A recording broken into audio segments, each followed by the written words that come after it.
Бұл нұсқаулық Қазақстан Республикасының жеке куәлігі немесе төлқұжаты бар 18 жасқа толған ұбт-ға қатысуға тіркелу үшін онлайн өтініш беріп отырған тестленушілерге арналған.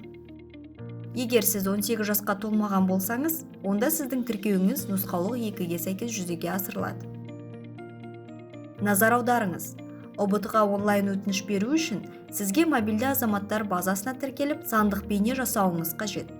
Мобильді азаматтар базасында тіркелуді e-gov.kz сайтының басты бетінде тексеруге болады. Мобильді азаматтар базасында тіркелу бейне қоңырау арқылы жүзеге асырылады.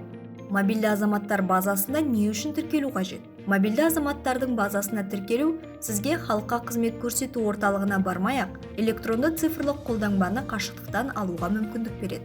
Мобильді азаматтар базасына тіркелу үшін не қажет? Компьютер, смартфон немесе планшет, веб-камера, интернетке қосылу, жеке куәліктің түпнұсқасы, SMS хабарламасын алу мүмкіндігі бар ұялы телефон нөмірі. Барысы. Бірінші қадам. e-gov.kz сайтына кіріңіз. Төменгі оң жақ бұрышында виртуалды ассистент виджеті пайда болады. Қызыл тік төртбұрышпен белгіленген. Екінші қадам. Виджетке басу арқылы оны ашу. Кейіннен өзіңізге қолайлы қазақ немесе орыс тілді таңдау керек. Тілді таңдағаннан кейін бейнекамера түріндегі белгішені басу. Қызыл тік төртбұрышпен белгіленген. Сіздің браузеріңіз e-gov.kz сайтына веб-камераға және микрофонға рұқсат беруі керек. Берілген қалпына келтіру құрылғылары сіз қолданатын браузерге байланысты. Төменде Mozilla, Firefox, Google Chrome және Safari браузерлеріне арналған сілтемелер бейнекамера мен микрофонды реттеу үшін көрсетілген. Төртінші қадам. Бейне қоңырау жасау үшін бейне қоңырау батырмасын басу керек. Осы батырманы басқаннан кейін сигнал желіде орналасқан бейне операторларға түседі. Бірінші бос болған оператор сіздің сауалыңызды қабылдап, сізден келесі деректерді ұсынуыңызды сұрайды. ЖСН, жеке куәлік нөмірін, мобильді азаматтар базасына тіркелуге қажет ұялы телефон нөмірін. Назар аударыңыз. Сіз осы нөмірдің иесі болуыңыз шарт. Себебі онда мобильді азаматтар базасында тіркеуді аяқтау үшін операторға ұсынылатын SMS-код келіп түседі. Бесінші қадам. Мобильді азаматтар базасында сәтті тіркелгеннен кейін ассистентті жапу батырмасын басу арқылы оператормен сөйлесуді аяқтау қажет. Қызыл тік төртбұрышпен белгіленген. Енді ұбт-ға қатысу үшін тіркелу рәсіміне ауысамыз.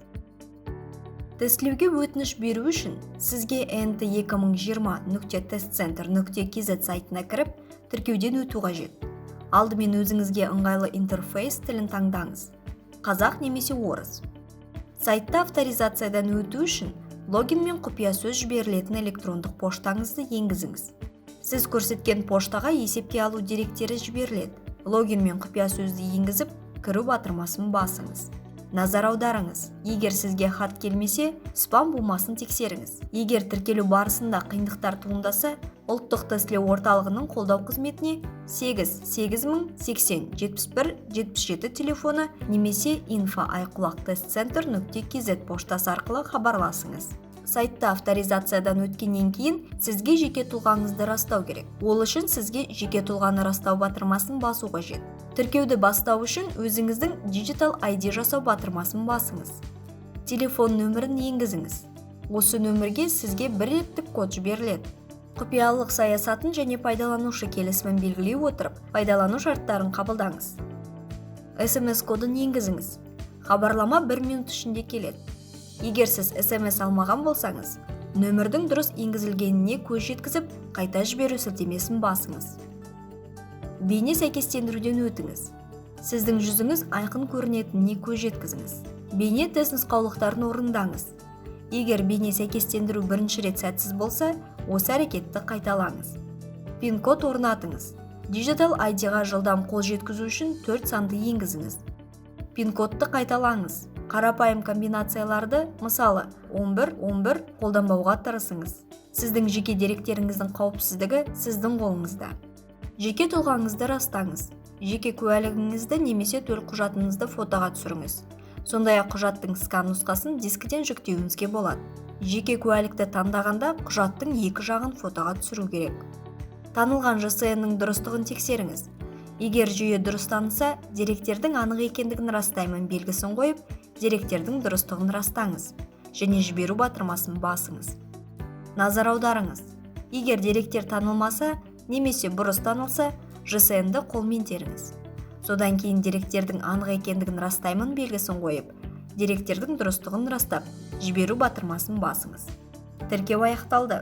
Құттықтаймыз. Сіз Digital ID-де сандық бейін жасап, тұлғаңызды растадыңыз.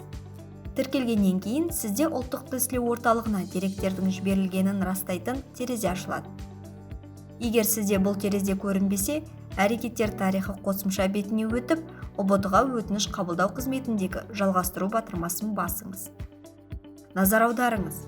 Жеке тұлғаңызды растау кезінде сұрақтарыңыз болса, немесе техникалық қиындықтар туындаса, Digital ID қолдау орталығына 1414 нөмірі бойынша хабарласу қажет. Әрі қарай сіздің ЖСН бойынша ұлттық білім беру деректер базасында тексеріс жүргізіледі. Тестілеуге өтініш беруді жалғастыру үшін тестілеу тілі, ағылшын тілінен халықаралық сертификат бар болған жағдайда, байланыс телефон нөмірі сияқты қосымша ақпаратты толтыру қажет.